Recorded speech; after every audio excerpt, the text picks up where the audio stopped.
Agora você ouve uma palavra de vida com o pastor Érico Rodolfo Bussinger.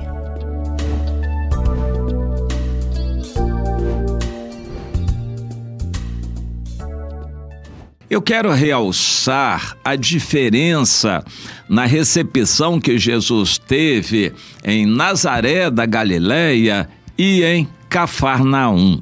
Vamos procurar entender, e eu vou me basear em Lucas no capítulo 4.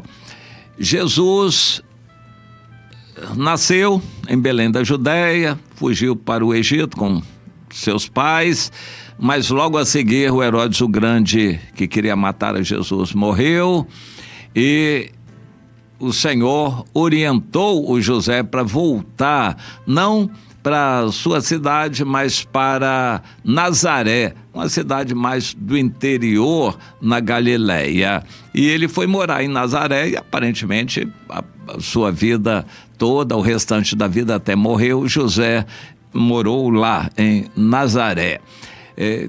Depois Jesus assumiu a família, o cuidado com a família, o trabalho, ele se tornou um carpinteiro. Jesus é chamado de carpinteiro. Herdou a profissão do pai e, enquanto trabalhou com o pai, aprendeu. Depois o pai provavelmente morreu, Jesus continuou assumindo para sustentar a família. 4 irmãos, fora ele, homens, mais mulheres, irmãs, que nós não sabemos, a Bíblia não diz um número, no mínimo 2. E então ele se mudou para Cafarnaum, provavelmente cidade maior, onde teria mais campo de trabalho, e de Cafarnaum, então ele saiu para se batizar no Rio Jordão pelo João Batista. E aí foi conduzido pelo Espírito Santo para o deserto, onde passou 40 dias em jejum e oração, e então começou efetivamente o seu ministério, pregando ali em Cafarnaum e nas cidades circunvizinhas, Corazim, Betsaida e as demais cidades da redondeza em torno do mar da Galileia, o lago de Genezaré.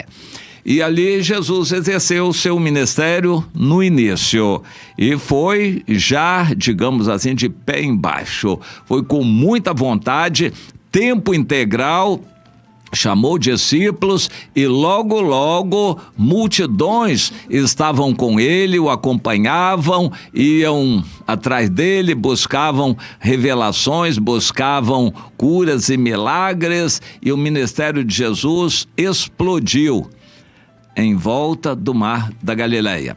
E lá pelas tantas, o capítulo 4, então, diz que Jesus foi para Nazaré, a sua cidade natal.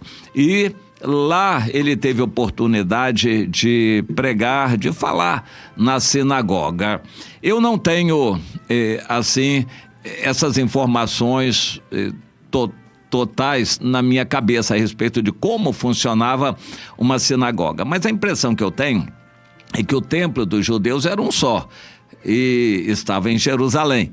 Em cada outra cidade, para marcar a guarda do sábado, eles construíam sinagogas. Eu não acho um lugar na Bíblia sequer onde Deus mandou construir sinagogas. Elas não foram construídas a mando de Deus, mas era um salão, um ponto de reunião dos judeus aos sábados.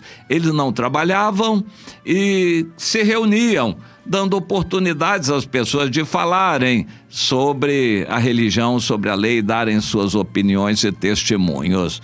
E Jesus conhecia bem aquele costume. No sábado, então, ele foi à sinagoga em Nazaré da Galileia, deram o livro para ele ler, e ele abriu e já chegou lá em Isaías 61, se não me engano, em que está escrito: o Espírito do Senhor está sobre mim e me enviou para pregar, proclamar libertação aos cativos e proclamar restauração de vista aos cegos, pôr em liberdade os oprimidos, apregoar o ano aceitável do Senhor.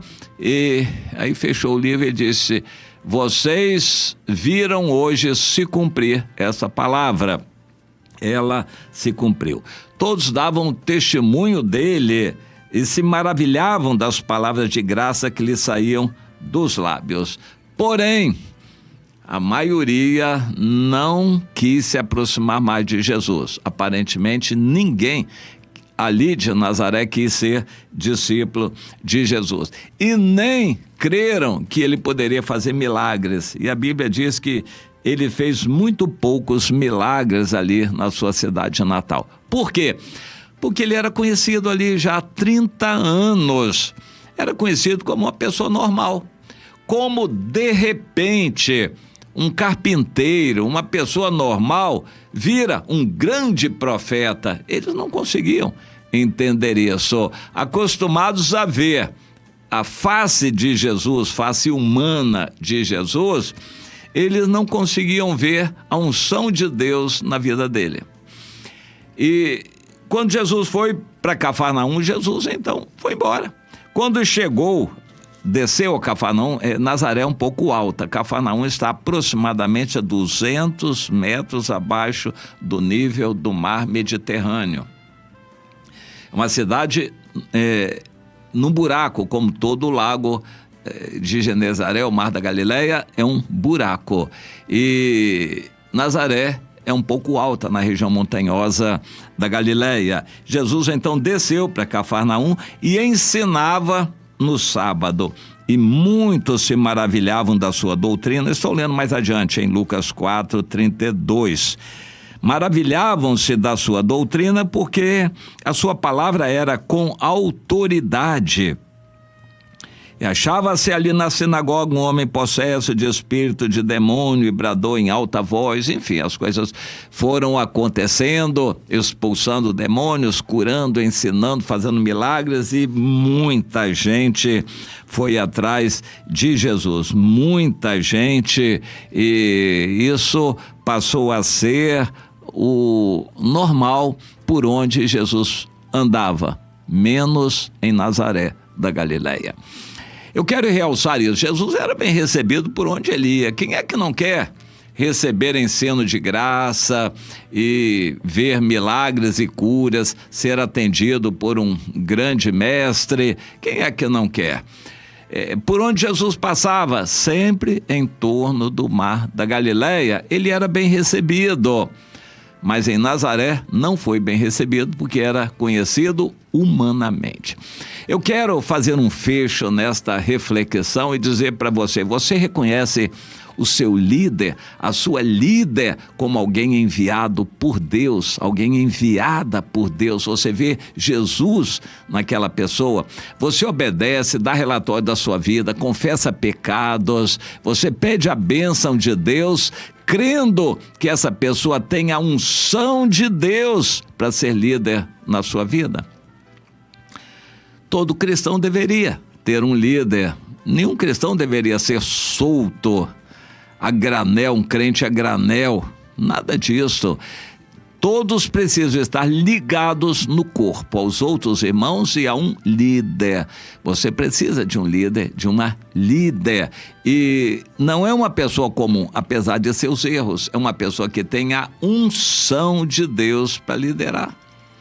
Esse processo precisa ficar claro. Não é qualquer um pode liderar e não é qualquer um que Deus levanta, mas o Espírito Santo dirige esse processo em você para reconhecer o líder, no líder para amar você.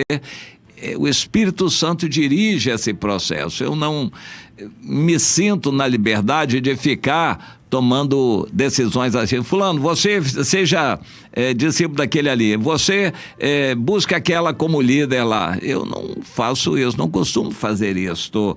Eu vou entregando ao Espírito Santo o processo de encaminhar, de direcionar as pessoas. Mas é necessário que cada cristão tenha um líder humano. Existem alguns que são soberbos e de coração rebelde, que dizem o seguinte: eu não tenho nenhum líder humano, eu sou discípulo só de Jesus. O apóstolo Paulo diz: olha, esse aí é o mais pecador, é o pior de todos, porque um diz: eu sou de Paulo, eu sou de Cefas, eu sou de Apolo, o outro: vocês são todos carnais, eu sou de Cristo. Sou discípulo de Jesus, não de homens. Sou discípulo só de Jesus. Esse é o mais carnal de todos. Se você não reconhece alguém aqui na terra, não vai reconhecer alguém a quem Deus deu para ser líder de você.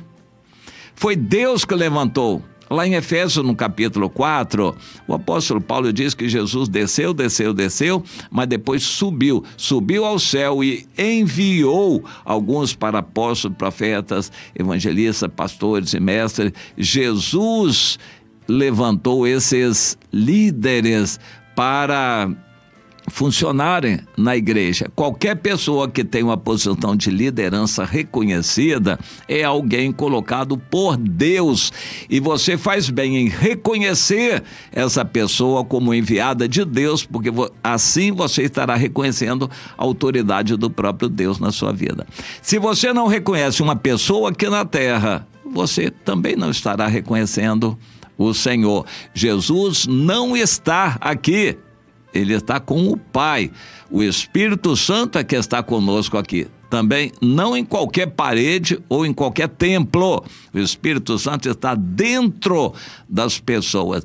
E se Deus levantou alguém como líder, deu a unção do Espírito, bem faz você em reconhecer essa pessoa e valorizá-la como um enviado de Deus, uma enviada de Deus. Ao obedecer, ao valorizar e honrar essa pessoa, você está obedecendo a Deus. E se você se rebelar contra a autoridade delegada, você está se rebelando contra Deus. O apóstolo Paulo coloca esse assunto muito bem em Romanos, no capítulo 13. Ao se rebelar contra a autoridade delegada, você estará se rebelando contra Deus que constituiu aquela autoridade. Entenda isso e veja por que os de Nazaré não foram abençoados. Eles conheciam a Jesus anteriormente e não viram Deus nele. Já os de Cafarnaum viram Jesus como enviado de Deus e foram muito abençoados por isto. Aprenda você com esta lição. Não seja como os de Nazaré, seja como os de Cafarnaum. Veja a autoridade de Deus na vida de alguém e valorize esse alguém, honre esse alguém, ore por esse alguém, confesse seus pecados a essa pessoa, busque a bênção de Deus através dessa pessoa que Deus colocou como líder para a sua vida pessoal.